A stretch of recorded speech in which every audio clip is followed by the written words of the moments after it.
KCBC മദ്യവിരുദ്ധ സംസ്ഥാന സമിതിയുടെ അർദ്ധവാർഷിക സമ്മേളനത്തിൻ്റെ കാഴ്ചകളിലേക്ക് പോകാം. മൂന്നാം ഭാഗം.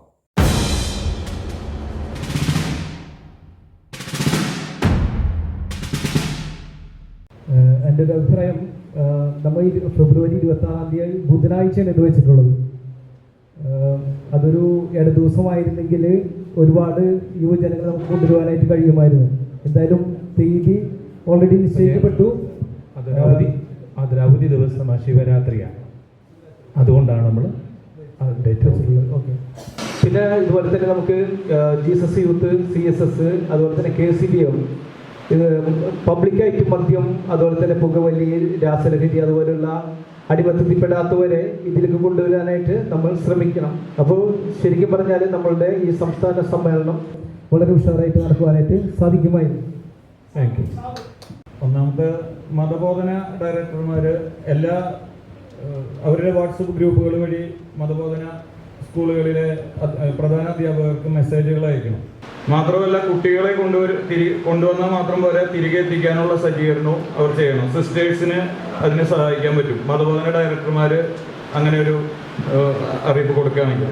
2, സംഘടനാ ഭാരവാഹികൾ, KCYM പോലുള്ള ഈ ജീസസ് യൂത്ത് പോലുള്ള സംഘടനാ ഭാരവാഹികളുടെ തലപ്പത്തിരിക്കുന്നവർ, അവരുടേതായ വീഡിയോ ചെറിയ ക്ലിപ്പുകൾ അവർ പങ്കെടുക്കുന്നുണ്ട്, നിങ്ങൾ പങ്കെടുക്കണമെന്ന് പറഞ്ഞുകൊണ്ട് അവരുടേതായ ഒന്നിച്ചു ചേർത്ത ഒരു ക്ലിപ്പ് എല്ലാ മൊബൈലുകളിലേക്കും അല്ലെങ്കിൽ അതിനെ പ്രചരിപ്പിക്കണം. 2, 3 മദ്യ ലഹരി വസ്തുക്കൾ ഉപയോഗിക്കാത്ത ഇപ്പൊ സ്റ്റീഫൻ ദേവസി, അതുപോലെ അൽഫോൻസ് ജോസഫ്, റോബിൻ തോമസ്, അങ്ങനെയുള്ള നല്ല മ്യൂസിക്കൽ മേഖലയിലുള്ളവരുണ്ട്, ജനങ്ങൾ അറിയുന്നവർ. അവർ ലഹരി വസ്തുക്കളൊക്കെ ഉപയോഗിക്കാത്തവരാണ്. അവർ വൈദിക സ്ഥാപനങ്ങൾ പഠിച്ച് വളർന്നവരും കൂടിയാണ്. അപ്പോൾ CMI പോലുള്ള ചേതന പോലുള്ള മ്യൂസിക് അക്കാദമികളിലെ ഡയറക്ടർമാരോട് പറഞ്ഞാൽ അവരെ നമുക്ക് വലിയ ചിലവില്ലാതെ അവർ വന്നവർ അല്പസമയം നിന്നവർ പോകും എന്നുള്ളതാണ്. 3, 4 ഈ സംസ്ഥാന സമ്മേളനത്തിന് മുൻപ് എല്ലാ ഫറോന കമ്മിറ്റികളും ഒരു 2 or 3 പേരേ ഉള്ളൂ രൂപതയിൽ നിർജീവമാണ് എങ്കിൽ പോലും അവരെങ്കിലും ഒന്നിച്ചു കൂടാൻ തയ്യാറാവണം. 3 or 4 പേര് മതി. ഉള്ളവരെ ഒന്നിച്ചു കൂടിയിട്ട് എല്ലാ രൂപതകളിലും ഫറോന കമ്മിറ്റികളും തുടർന്ന് രൂപത കമ്മിറ്റികളും ഉള്ളവരെ വെച്ച് കൂട്ടി മീറ്റിങ്ങുകൾ നടത്തിയാലും മതിയാവും എന്നാണ് എനിക്ക്. എല്ലാവർക്കും ഈ സംസാരിക്ക് സുഖമായിരിക്കട്ടെ. 26-ാം തീയതിയാണ്, ഫെബ്രുവരി 26-ാം തീയതിയാണ് നമ്മുടെ സംസ്ഥാന വാർഷികം. നമ്മുടെ പ്രോഗ്രാം സെക്രട്ടറി സൂചിപ്പിച്ചു. അതിൻ്റെ ബേസായിട്ട് ആദ്യമേ തന്നെ ഫസ്റ്റ് ടാർഗറ്റാണ് ഞാൻ ഉദ്ദേശിച്ചത്. അതായത് 2000 പേരെ ഉൾപ്പെടുത്തിക്കൊണ്ടുള്ള ഒരു സമ്മേളനമാണ് ഇതെന്നുള്ളതാണല്ലോ നമ്മുടെ തീരുമാനം. അപ്പോൾ ഈ 2000-ലേക്ക് എത്താനുള്ള കാര്യങ്ങളാണ് നമ്മൾ ആദ്യമേ, ഞാൻ എൻ്റെ മനസ്സിൽ ചിന്തിച്ചത് അതാണ്. അതായത് നമ്മുടെ 32 രൂപതയാണല്ലോ നമുക്കുള്ളത്. അപ്പോൾ 32 രൂപതയിൽ സോഷ്യൽ സർവീസ് സൊസൈറ്റി ഉണ്ടല്ലോ, അതിൻ്റെ ഹെൽപ്പ് വാങ്ങിക്കുക. പിന്നെ ഇവിടെ സൂചിപ്പിച്ച പോലെ നേഴ്സിംഗ് പ്രൊവിഷൻ, പിന്നെ സഭയുടെ ലോ കോളേജ് ഉണ്ട്. ഞങ്ങളിവിടെ അങ്ങനെ ലോ കോളേജിൽ നിന്നൊക്കെ പോയി പങ്കെടുക്കാറുണ്ട് ഹൈക്കോടതിയിലെ പരിപാടികൾക്കൊക്കെ. അപ്പോൾ അത് മോളിൽ നിന്നുള്ള തീരുമാനമാണ് നമ്മളോട് പറയാനുള്ള. ഇപ്പോൾ ഒരു 10 കുട്ടികൾ പങ്കെടുക്കണം എന്നൊക്കെ പറയാറുണ്ട്. അപ്പോൾ അങ്ങനെ അവധി ദിവസം ആയതുകൊണ്ടാണ് നമുക്ക് കോളേജിലെ കുട്ടികളെ കിട്ടും. അതുപോലെ നമ്മുടെ കോളേജുണ്ട്, നമ്മുടെ സഭയുടെ കോളേജുകളുണ്ട് എല്ലാ ജില്ലകളിലും. ആ കുട്ടികളുടെ പ്രാതിനിധ്യം അങ്ങനെ വരുമ്പോൾ നല്ല ഒരു പ്രാതിനിധ്യം രൂപതയുടെ ഭാരവാഹികൾ കൂടാതെയാണ് കേട്ടോ ഞാൻ ഈ പറയുന്നത്. അഡീഷണലാണ് പറയുന്നത്, അത് വേറെ കരുതി വെക്കുക. എന്നിട്ട് പിന്നെ നമ്മുടെ രൂപത ഒരു 200 പേരെ വെച്ചിട്ടാണ് 32 രൂപതയെങ്കിൽ എത്ര വരും? 64, 6400 അല്ലേ? 6400 പേര് നമ്മുടെ രൂപതയിൽ നിന്ന് തന്നെ പങ്കെടുക്കും. 32 രൂപതയിൽ നിന്നും പങ്കെടുക്കും. ഈ 6400 പ്ലസ്, ശരിയല്ലേ? തെറ്റിപ്പോയതാ? ഞാൻ കണക്കിൽ ഇത്തിരി വീക്കാണ്. അപ്പോൾ 6400 പോയിട്ട് പിന്നെ പുള്ളി പറഞ്ഞ 2000-ലേക്ക് എത്താനായിട്ട് ബാക്കിയുള്ളതാണ് ഞാൻ നേരത്തെ സൂചിപ്പിച്ചിട്ടുള്ള കാര്യങ്ങൾ. പിന്നെ ഞങ്ങളുടെ ഇതിൽ നിന്നും എൻ്റെ ഒരാപ്പുഴ അതിരൂപതയിൽ നിന്ന് ആ പുള്ളി പറഞ്ഞതുപോലെ നമ്മുടെ KCYM അതിരൂപതയുടെ എല്ലാ KCYM, അതുപോലെ എല്ലാ ജീസസ് യൂത്തും, അത് മൊത്തം ഉണരട്ടെ. യുവജനമല്ലേ? അപ്പോൾ ഈ വർഷത്തെ സംസ്ഥാന സമ്മേളനം യുവജനങ്ങളുടെ നമ്മളും പ്ലസ് നമ്മൾ കുറച്ച് പ്രായമുള്ള ആളുകളും പ്ലസ് ഈ യുവജനങ്ങളും കൂടി ഉൾപ്പെട്ട് വരുമ്പോൾ 2000-ൽ കൂടാനേ സാധ്യതയുള്ളൂ. അപ്പോൾ ആ രീതിയിൽ നമുക്ക് പങ്കാളിത്തം വിജയിപ്പിക്കാൻ പറ്റും. പിന്നെ ഇതിന് വേണ്ടിയിട്ടുള്ള സമ്പത്ത്, ഈ സമ്പത്ത് കണ്ടെത്താനുള്ള വഴിയാണ് ഇപ്പം പ്രസാദ് സാർ പറഞ്ഞത്. ഫണ്ടിൻ്റെ കാര്യം പറഞ്ഞാൽ കൂപ്പൺ അടിച്ചു തരുമെന്ന് പറഞ്ഞു. അപ്പോൾ പിന്നെ പ്രശ്നമില്ല. പക്ഷേ 500-ന്റെ കൂപ്പൺ വരുമ്പോൾ വലിയ വലിയ ആളുകൾക്കൊക്കെ അത് കൊടുക്കാൻ പറ്റുള്ളൂ. ഇതിൻ്റെ പ്രചരണവും കൂടി ആളുകളിലേക്ക് എത്താൻ വേണ്ടിയിട്ട് 100-ൻ്റെയും കൂടി കൂട്ടി അടിക്കണം എന്നാണ് എൻ്റെ ഒരു റിക്വസ്റ്റ്. 500 കുറച്ച് മതി, ബാക്കി 100-ൻ്റെ കൂടുതൽ അടിക്കുകയാണെങ്കിൽ നമുക്ക് നമ്മുടെ രൂപതയിൽ പ്രധാനപ്പെട്ട കുറച്ച് ആളുകൾക്കൊക്കെ 500 കൊടുക്കാം. ബാക്കി 100-ൻ്റെ വെച്ചിട്ടാണെങ്കിൽ കോമൺ പീപ്പിളിലേക്ക് എത്തും. സാധാരണ ജനങ്ങൾക്ക് 100 രൂപ തരണേലും പ്രശ്നം ഉണ്ടാവില്ല. അങ്ങനെ 2 കാര്യങ്ങളാണ് പറയാനുള്ളത്. പിന്നെ ഒരു കാര്യം കൂടെ സൂചിപ്പിച്ച് ഞാൻ നിർത്തിക്കൊള്ളാം. രാവിലെ ഞാൻ അരിക്കലസിൻ്റെ ഒരു മെസ്സേജ് ഇട്ടിട്ടുണ്ടായിരുന്നു. നമ്മുടെ സംസ്ഥാന സമ്മേളനത്തിൻ്റെ ഭാഗമായിട്ട് മിക്കവാറും സെമിനാറുകൾ ഉണ്ടാവുമല്ലോ അല്ലേ? സെമിനാറുകളും ഉണ്ടാവുമല്ലോ. കാരണം എന്താ വെച്ചാൽ പ്രസംഗങ്ങൾ മാത്രമല്ലല്ലോ, സെമിനാറുകൾ ഉണ്ടെങ്കിലല്ലേ ബൂസ്റ്റ് ചെയ്ത് ആളുകൾക്കൊരു ബോധവൽക്കരണം വരുള്ളൂ. അതുപോലെ എനിക്ക് ഒന്നേ പറയാനുള്ളൂ, കാരണം ഞാനടക്കമുള്ള സ്ത്രീകൾ ഉണർന്നില്ലെങ്കിൽ ഈ നമ്മുടെ പ്രവർത്തനങ്ങളൊന്നും ശരിയാവില്ല. കാരണം എന്താണെന്ന് വെച്ചാൽ എൻ്റെ ഭർത്താവിനെ എൻ്റെ മകനെ മാനസാന്തരപ്പെടുത്താനുള്ള ഉത്തരവാദിത്തം എനിക്കാണുള്ളത്. ഞാൻ അതിൽ നിന്ന് ഉണർന്ന് മാറി നിൽക്കുകയാണെങ്കിൽ ശരിയാവില്ല. അതുകൊണ്ട് സ്ത്രീകൾ ഉണർത്താൻ വേണ്ടിയിട്ടൊരു സെമിനാർ എന്തെങ്കിലും ഒരെണ്ണം സംഘടിപ്പിക്കണം എന്നുള്ളൊരു റിക്വസ്റ്റ് കൂടി ഉണ്ട്. കാരണം ഞാൻ താമസിക്കുന്ന പുഴയുടെ പക്കത്താണ്. അപ്പോൾ അവിടെ നടക്കുന്ന കാര്യങ്ങൾ വളരെ ദയനീയമാണ്. നമ്മുടെ തൈക്കുടം പാലത്തിൻ്റെ താഴെ. അപ്പോൾ ദൂരെ നിന്നെല്ലാം കുട്ടികൾ ഈ പഠിക്കാൻ വേണ്ടി വരുന്ന കുട്ടികളാണ്, പെൺകുട്ടികളും ആൺകുട്ടികളും. രാത്രി പകലില്ലാതെ പുഴ പക്കത്ത് ബെഞ്ചിട്ടിട്ടുണ്ട്. അവിടെ വന്ന് ഇരിക്കുകയൊക്കെ ചെയ്യുമ്പോൾ ഒരു സിഗരറ്റ് വലിക്കുന്നത് ഒരാളാണെങ്കിൽ ഒരു പെൺകുട്ടി ഒരു സിഗരറ്റ് ഇപ്പം കത്തിച്ചാൽ അടുത്ത ആൺകുട്ടി എത്തിക്കും, അടുത്ത ആൺകുട്ടി എത്തിക്കും. അങ്ങനെ അവർ ആ സിഗരറ്റിൻ്റെ അകത്ത് എന്താണ് ചുരുട്ടി വെച്ചിരിക്കുന്നതെന്ന് നമുക്കറിയില്ല. ഇപ്പോൾ നമ്മുടെ പിതാവ് സൂചിപ്പിച്ച പോലെ MDMA പോലുള്ള മാരകമായിട്ടുള്ള ഇതിനൊക്കെ അഡിക്റ്റാണ് നമ്മുടെ കുട്ടികൾ. ഇത് നമ്മളൊന്ന് രാത്രി കണ്ണോടിച്ച് ഒന്ന് പതുക്കെ വഴിയെടുത്ത് പുറത്തേക്ക് ഇറങ്ങിയാൽ കാണാവുന്ന കാര്യങ്ങളുള്ളൂ. അപ്പോൾ അതിനെയും കൂടെ ബൂസ്റ്റ് ചെയ്തുകൊണ്ട് ഉള്ള ഒരു സെമിനാറും കൂടെ ഉൾപ്പെടുത്തണം എന്നുള്ള ഒരു റിക്വസ്റ്റ് വെച്ചിട്ട് എല്ലാവർക്കും. പ്രിയപ്പെട്ടവരെ, നമ്മുടെ സംസ്ഥാന സമ്മേളനത്തിൻ്റെ വിജയം നിശ്ചയിച്ചുകൊണ്ടാണ് ഇവിടെ ഒരു സമ്മേളനം നമ്മൾ കൂടുന്നത്. ഇന്ന് ഇടുക്കി രൂപതയോട് ഈ സമ്മേളനത്തിൽ ഒരു ബസ്സിന് ആളെ പങ്കെടുപ്പിക്കണമെന്നുള്ളൊരു നിർദ്ദേശം പ്രോഗ്രാം സെക്രട്ടറി പറയുകയുണ്ടായി. അത് ഇടുക്കി രൂപത ഏറ്റെടുക്കും എന്നുള്ള കാര്യം അറിയിക്കുകയും. ഒപ്പം തന്നെ എനിക്ക് പറയാനുള്ളത്, നമ്മൾ ഈ സംസ്ഥാന സമ്മേളനം എന്നൊക്കെ പറയുമ്പോൾ ചില കാര്യങ്ങളിലെങ്കിലും നമ്മൾ മറ്റ് പ്രസ്ഥാനങ്ങളെ മാതൃകയാണ്. അപ്പോൾ നമ്മൾ സംസ്ഥാന സമ്മേളനമൊക്കെ കൂടുമ്പോൾ അത് ആ സംഘടനയുടെ ആകെ വളർച്ചയ്ക്ക് ഉപകരിക്കുന്ന രീതിയിൽ അതിൻ്റെ പ്രോഗ്രാമുകൾ ക്രമീകരിക്കാൻ തയ്യാറാണ്. സാധാരണ നമുക്ക് ഇപ്പോൾ CPM-ൻ്റെ സംസ്ഥാന സമ്മേളനം നടക്കുകയാണ്. ഞാൻ CPM-നെ അനുകരിക്കാനോ ഒന്നും പറയുന്നില്ല. അവരുടെ ആ സംഘടനാ സംവിധാനം എന്ന് പറയുന്നത് ബ്രാഞ്ച് തലം മുതൽ തിരഞ്ഞെടുപ്പ്, വീണ്ടും ലോക്കൽ, ഏരിയ, ജില്ല, സംസ്ഥാനം അങ്ങനെ എത്തുകയാണ്. നമുക്ക് അങ്ങനെയൊന്നും വേണമെന്നല്ല പറയുന്നത്. പക്ഷേ KCDC-യുടെ മധ്യവർത്ത കമ്മീഷനെ ശക്തിപ്പെടുത്തണമെങ്കിൽ ഈ സഭയിലെ 32 രൂപതകളും ഉണരണം. നമ്മുടെ സംസ്ഥാന സമ്മേളനം അതിനൊരു വേദിയാക്കി മാറ്റാൻ നമുക്ക് കഴിയണമെങ്കിൽ ഇതിന് മുന്നോടിയായി എല്ലാ രൂപതകളിലും മിനിമം ഒരു സമ്മേളനമെങ്കിലും നടക്കും. സംസ്ഥാന സമ്മേളനത്തിന് മുന്നോടിയായി എല്ലാ രൂപതകളിലും ഒരു സമ്മേളനമെങ്കിലും നടക്കും.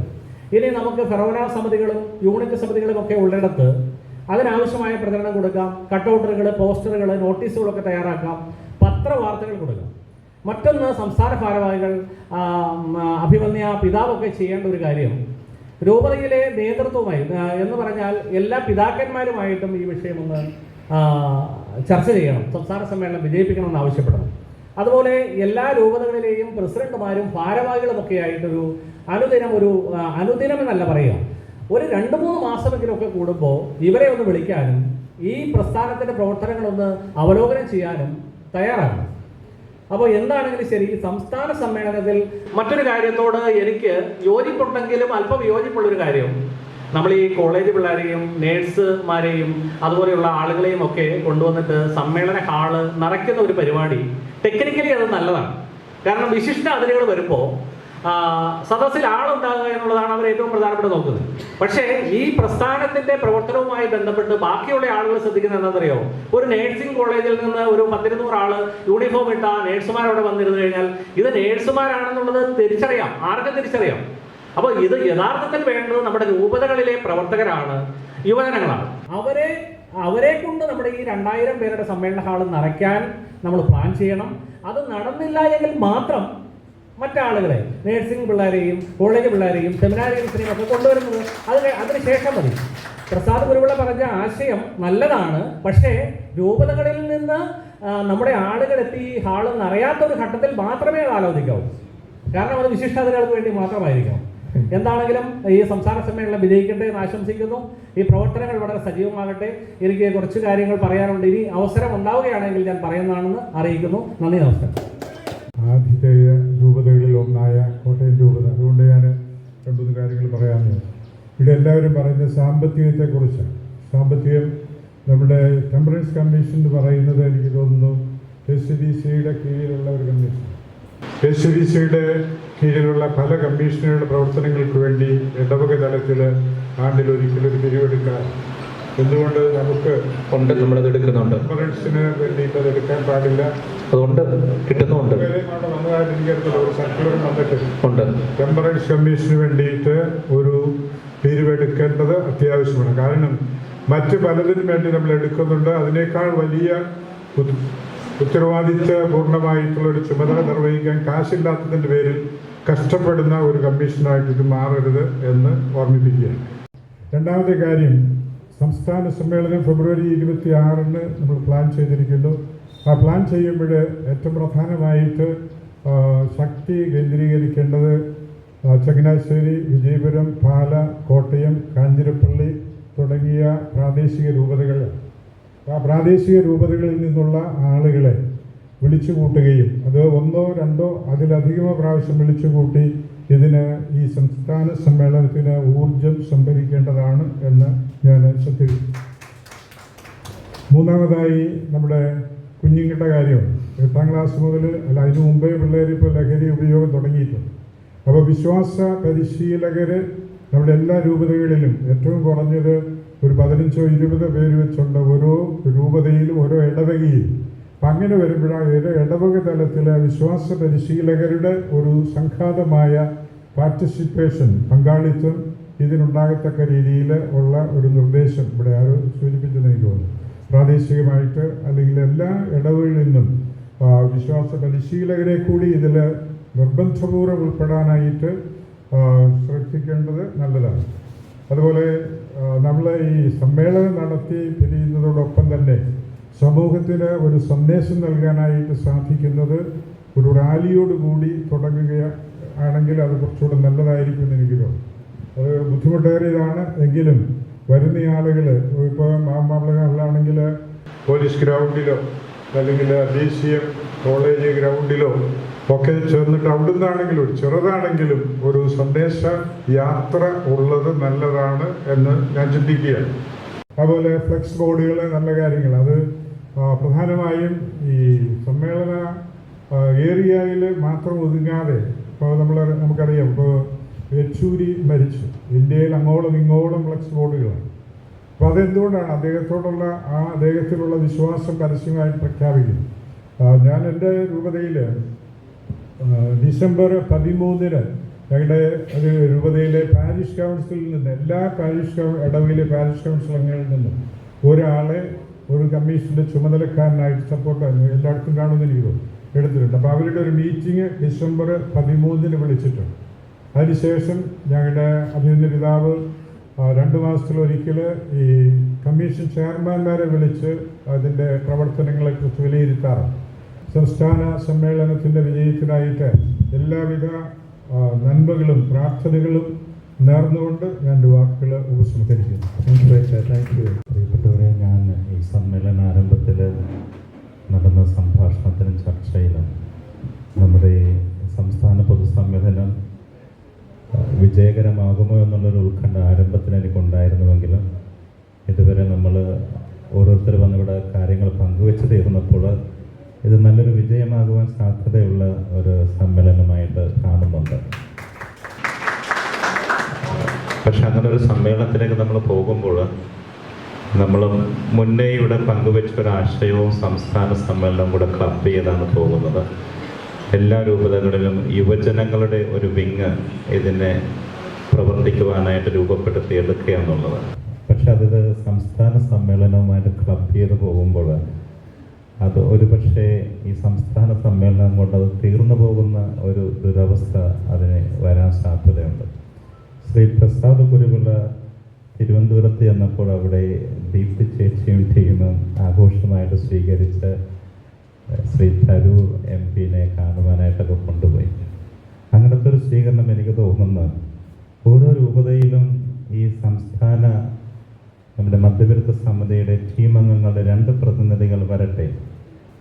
എല്ലാ രൂപതയിലും ആ രൂപതയിലെ പുതിയ മധ്യവിരുദ്ധ യൂത്ത് വിങ്ങിനെ അവർ സന്ദർശിക്കുക, അവർക്കൊരു സെമിനാർ കൊടുക്കുക, അതിനുശേഷം അവരെ ഈ സംസ്ഥാന സമ്മേളനത്തിലേക്ക് കൃത്യമായിട്ടും ഒരു ടീമായിട്ട് കൊണ്ടുവരിക.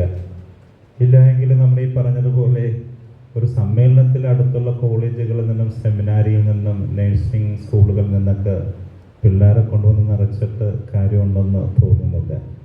നേരെ മറിച്ച് ഓരോ രൂപതയിലും യൂത്ത് ടീമിനെ, യൂത്ത് വിങ്ങിനെ, ഇപ്പം ഈ സമ്മേളനത്തിൽ പോലും 40 വയസ്സിന് താഴെ പ്രായമുള്ള ആരുമില്ല.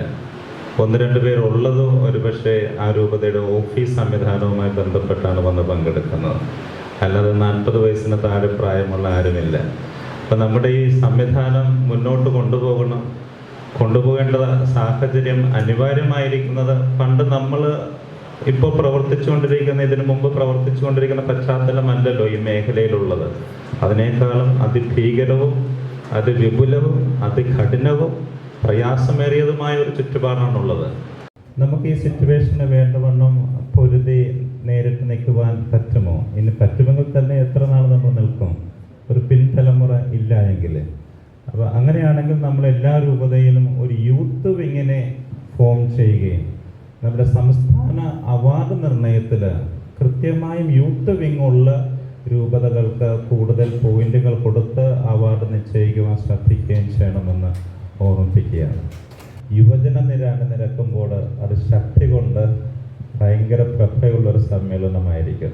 വിജയാശംസകൾ നേർന്നു. നമ്മുടെ തിരുവനന്തപുരത്ത് നിന്ന് തന്നെ പറഞ്ഞ അഭിപ്രായം മതബോധന കുട്ടികൾ അവരെ കൂടെ ഉൾപ്പെടുത്തിക്കൊണ്ട്, അപ്പോൾ അവർ ആത്മീയ തലത്തിൽ ക്രിസ്തുവിൻ്റെ പ്രബോധനം ഏറ്റു പ്രവർത്തിക്കുന്ന അതോടൊപ്പം ഭൗതിക തലത്തിൽ നാശോന്മുഖമായ പ്രവർത്തനത്തിലോട്ട് പോകുന്നത് മദ്യം എല്ലാത്തരം ദോഷത്തിനെയും കാരണം പുതിയൊരു കരിസ്മാറ്റിക്കിൻ്റെ രീതിയും രൂപപ്പെടുത്തി വരുന്നുണ്ട്. അതിനും കുറേ പേര് അങ്ങനെ കണ്ടെത്താം. പക്ഷേ KCM എന്നുള്ള രീതിയിൽ വരുമ്പോൾ അവിടെ പതാക വെള്ളയും മഞ്ഞയും പൊതുസമൂഹത്തിന് നന്മ എന്ന് പറയുകയും ഇപ്പോൾ അവർ വളരെയധികം മൊബൈൽ അഡിക്ഷൻ തൊട്ട് എല്ലാ തരം തിന്മയിലും എത്തപ്പെടും. അപ്പം കേരള കാത്തലിക് യൂത്ത് മൂവ്മെൻറ്റിൻ്റെ ഭൗതിക പ്രവർത്തനം ആയിക്കോട്ടെ ഈ മദ്യവിരുദ്ധ പ്രവർത്തനം, അപ്പോൾ രൂപതയായിട്ട് KCBCക്ക് നല്ല രീതിയിൽ ചലിപ്പിക്കാൻ സാധിക്കും. എല്ലാ KCM ആൻഡ് പ്രവർത്തക അംഗങ്ങളും നിർബന്ധപൂർവ്വം മദ്യവിരുദ്ധ യുവജന പ്രസ്ഥാനമായി മാറേണ്ടത് കാലഘട്ടത്തിൻ്റെ ആവശ്യമാണെന്ന ഒരു ബോധ്യം ബിഷപ്പുമാരിലൂടെ ഇടവക വൈദികരിൽ എത്തിച്ചാൽ ആ ഇടവക വൈദികർക്ക് മാറി നിൽക്കാനാവില്ല. സിസ്റ്റേഴ്സും ആ രീതിയിൽ എങ്ങനെ മാറ്റിയെടുക്കാമെന്ന് ആഗ്രഹിക്കുന്നത് പലപ്പോഴും പാഴായി പോവുകയാണ്. ആത്മീയ തലത്തിൽ മാത്രം ശ്രദ്ധിക്കാൻ പറ്റുന്ന മറ്റു കാര്യങ്ങൾ ശ്രദ്ധിക്കപ്പെടാൻ പറ്റാതെ പോകും. അപ്പോൾ അതുകൊണ്ട് KCM അവളുടെ അഡിഷൻ ഒരു ആഡ് ചെയ്ത പ്രവർത്തനമാണ് മദ്യവിരുദ്ധ പ്രവർത്തനം. ഒപ്പം നിറ്റ്സിൻ്റെ പ്രവർത്തനവും കേന്ദ്രീകരിക്കാൻ എളുപ്പമായിട്ട് വരുമെന്ന ഒരു അഭിപ്രായമാണ് എനിക്ക് പറയാൻ. Thank you. കുഞ്ഞുങ്ങളുടെ ഇടയിൽ, പ്രത്യേകിച്ച് യുവജനങ്ങളുടെ ഇടയിൽ ഇത് നമുക്ക് ഇറങ്ങിച്ചെല്ലാൻ പറ്റുന്നുണ്ടെങ്കിൽ അതാണ് ഏറ്റവും നല്ലൊരു കാര്യം. ഇത് നമ്മൾ സമ്മേളനം നടത്തി അവസാനിപ്പിക്കേണ്ട ഒരു കാര്യമല്ല. ഏറ്റവും കൂടുതൽ ഇന്ന് കുഞ്ഞുങ്ങൾ അഡിക്റ്റായിട്ട് പോയിക്കൊണ്ടിരിക്കുകയാണ്. സമിതിയുടെ ആൾക്കാർ രൂപത കോൺസെൻട്രേറ്റ് ചെയ്ത് വർക്ക് ചെയ്ത് തുടങ്ങിയാൽ നമ്മൾ ചെയ്യുന്നതിന് എന്തെങ്കിലും പ്രയോജനം ഉണ്ടാവും. അത് കുടുംബങ്ങളിലേക്ക് എത്തും. അത് നമ്മൾ കണ്ടില്ല എന്ന് നടിക്കരുത്. അത് കണ്ടുകൊണ്ട് വേണം നമുക്ക് മുന്നോട്ട് പോകേണ്ടത്. ഫെബ്രുവരി 26 വാർഷികത്തിന് എല്ലാ ആശംസകളും പിന്തുണകളും ഞാൻ അറിയിക്കട്ടെ. നമ്മുടെ ഏറ്റവും വലിയൊരു പ്രവർത്തനം ഈ സമ്മേളനം വിജയിപ്പിക്കൽ മാത്രമല്ല, നിരന്തരമായ ബോധവൽക്കരണമാണെന്ന് അഭിമന്യ പിതാവും കൂടി പറഞ്ഞു വെച്ചതാണ്. ഞാൻ ചോദിക്കുന്നത് മറ്റൊന്നിനുമല്ല, ഈ ബോധവൽക്കരണത്തിന് ഈ വിളിച്ചുകൂട്ടിയ ആളുകൾക്ക് എന്താണ് ഈ സമിതി കൊടുത്തു വീഴുന്നതെന്ന്. ബോധവൽക്കരണമാണ് ഇവിടെ നിരന്തരമായ കാര്യം. ഈ വിളിച്ചു കൂട്ടിയ ഞാൻ ഉൾപ്പെടെയുള്ള ആളുകൾക്ക് എന്താണ് നിങ്ങൾ തന്നു വീഴുന്നത് ഈ സംസ്ഥാന കമ്മിറ്റി ബോധവൽക്കരണത്തിന്? അപ്പോൾ 2.5 മിനിറ്റ് അല്ല, വളരെ കൂടുതലല്ല, എനിക്ക് ചിലത് നിർദ്ദേശിക്കാനുണ്ട്. ഇത് എല്ലാവർക്കും തരാൻ ഞാൻ ഒരുങ്ങിയില്ല വന്നിരിക്കുന്നതാണ്. ഇന്ന് 10,000-ങ്ങളല്ല ലക്ഷങ്ങൾ തന്നെ ഗോവയിലേക്ക് ഓടിക്കൊള്ളുന്നുണ്ട്. പോയി കഴിഞ്ഞവരുണ്ട്, പോകാൻ ടിക്കറ്റ് ബുക്ക് ചെയ്തവർ എൻ്റെ കൂടെ തന്നെയുണ്ട്. ഗോവയിൽ ഉൾപ്പെടെ ഫ്രാൻസിസ് സേവ്യറുടെ എവിടെ ചെന്നാലും നിങ്ങൾ കേൾക്കും, ലോകം മുഴുവൻ നേടിയാലും ആത്മാവ് നശിച്ചാൽ എന്ന് വെച്ചാൽ ശരീരം നശിച്ച കുഴപ്പമില്ലെന്ന്. ഈ ഫ്രാൻസിസ് സേവ്യർ ജീവിച്ച കാലത്ത് അന്നുണ്ടായിരുന്ന ചാരായം കുടിക്ക്, മദ്യപാന ശീലനത്തിന് എതിരെ നിരന്തരമായി പ്രവർത്തിച്ച ഒരു വ്യക്തിയാണെന്ന് എത്ര പേർക്ക് അറിയാം? അത് ഇപ്പോഴെങ്കിലും ഒന്ന് വിളിച്ചു പറയാമോ? ഈ 450 കൊല്ലം പഴക്കമുള്ള ശരീരം കാണാൻ അങ്ങോട്ട് പോകണം, അത്ര ചിലവൊന്നുമില്ലല്ലോ. അതിൻ്റെ ഒരു 10 പുസ്തകങ്ങളിൽ നിന്നുള്ള റെഫറൻസ് എടുത്തുകൊണ്ട് ഫ്രാൻസിസ് സേവിയർ എന്ന വ്യക്തി ജീവിച്ചിരുന്ന കാലത്ത് മദ്യവിരുദ്ധ പ്രചാരകനും പ്രബോധകനുമായിരുന്നു എന്ന രേഖയാണിത്. ഗോവയിലെ സഭ പോലും ഇത് വേണ്ടത്ര തിരിച്ചറിഞ്ഞിട്ടില്ല. നമുക്കൊരു ധാരണയുണ്ട്, പാശ്ചാത്യരൊക്കെ കുടിക്കുന്നവരാണ്, അവർക്ക് കുഴപ്പമില്ല, അപ്പൊ എന്താ നമുക്ക് കൂടെ കുറച്ച് കുടിച്ചാൽ. ഈ ഫ്രാൻസിസ് സേവിയർ ഒരു പാശ്ചാത്യനോ ഫ്രഞ്ചുകാരനായിരുന്നില്ലേ? ഇന്ത്യയിൽ വന്ന് അദ്ദേഹം ആദ്യം എടുത്ത തീരുമാനം, ഞാനൊരു സസ്യാഹാരിയായി ജീവിക്കുന്നതാണ്. നമുക്ക് നോയമ്പുകാരാണല്ലോ, നമുക്കിതൊരു മാതൃകയാണ്. ഇതൊരു പടം ഇവിടെ എല്ലാവർക്കും, മിക്കവാറും എല്ലാവർക്കും കിട്ടും.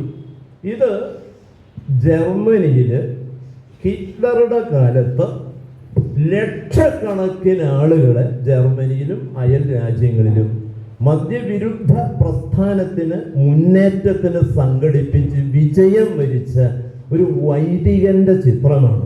ജോൺ മരിയ ഹാവ് എന്നാണ് ഇദ്ദേഹത്തിൻ്റെ പേര്.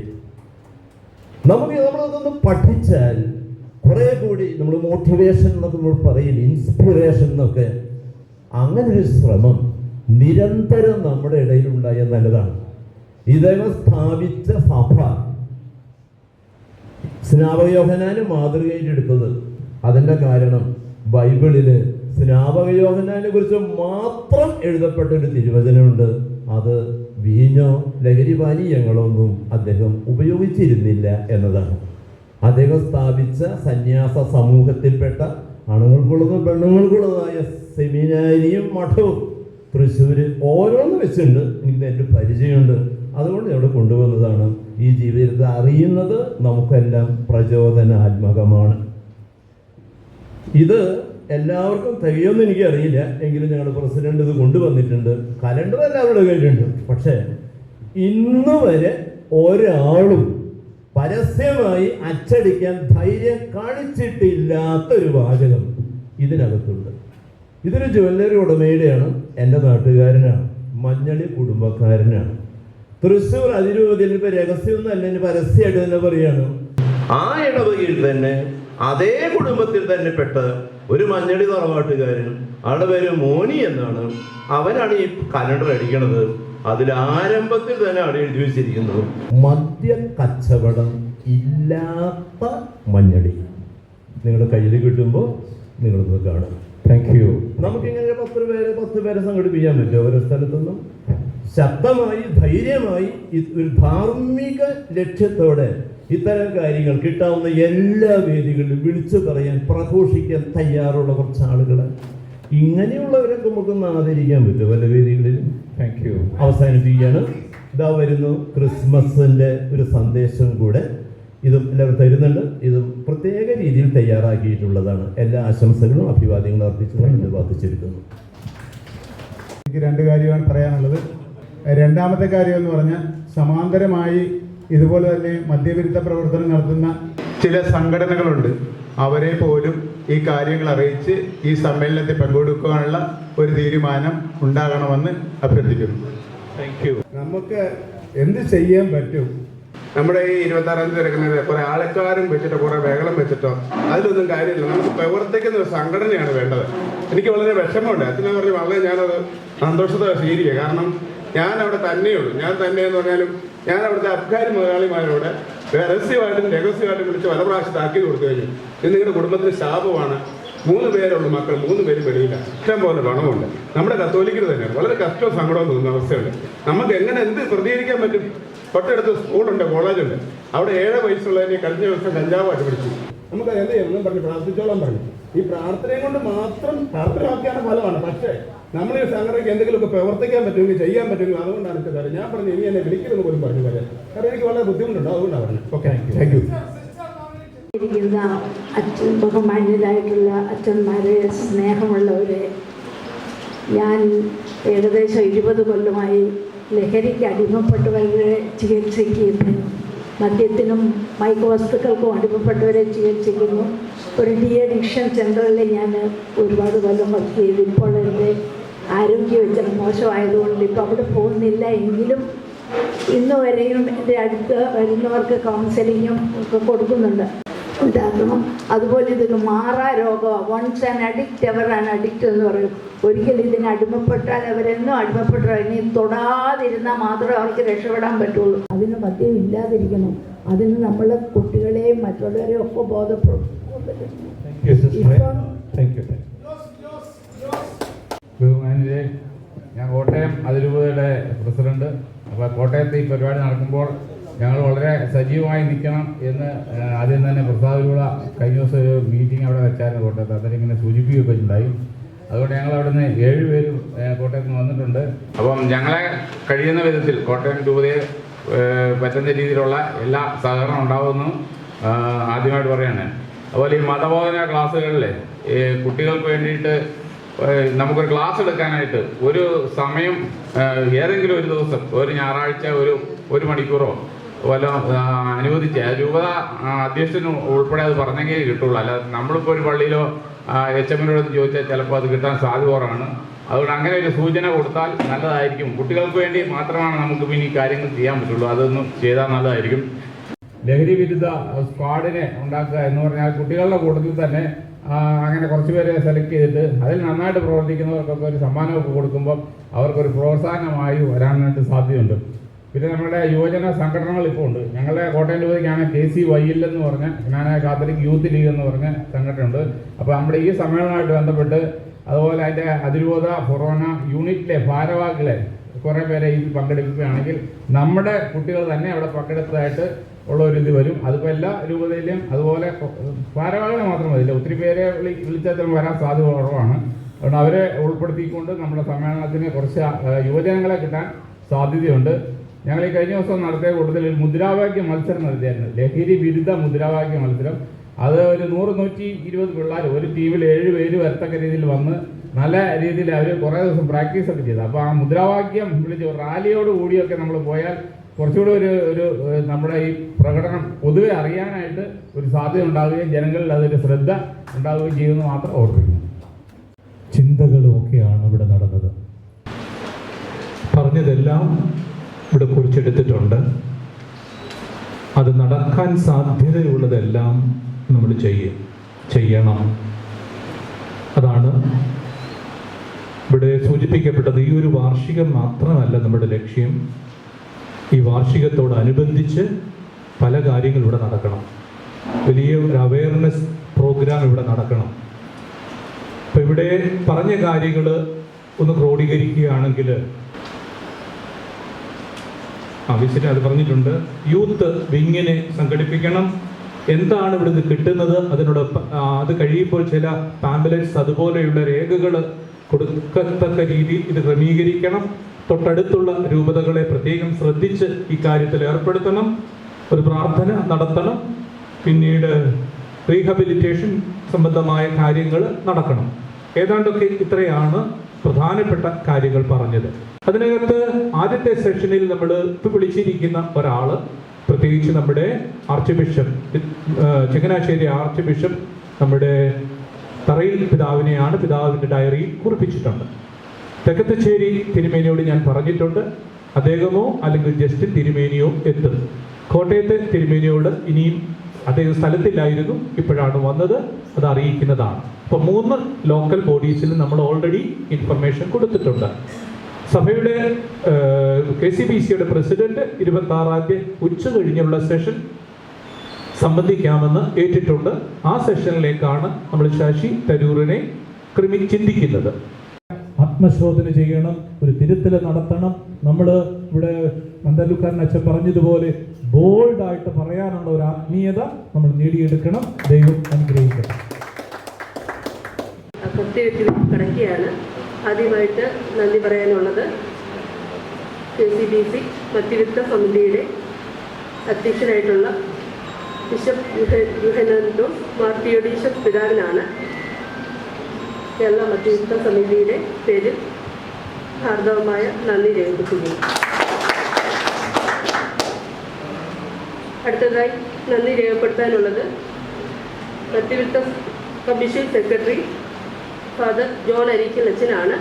അച്ഛന് ഈ സമിതിയുടെ പേരിലുള്ള നന്ദി രേഖപ്പെടുത്തിക്കുന്നത്. അടുത്തതായി വേദിയിലും സദസ്സിലും ഇരിക്കുന്ന എല്ലാ അംഗങ്ങൾക്കും ഒറ്റ വാക്കിന് നന്ദി രേഖപ്പെടുത്തുകയാണ്. ഇന്നേ ദിവസം ഇവിടെ സന്നിഹിതരായ എല്ലാവർക്കും നന്ദി രേഖപ്പെടുത്തുന്നു.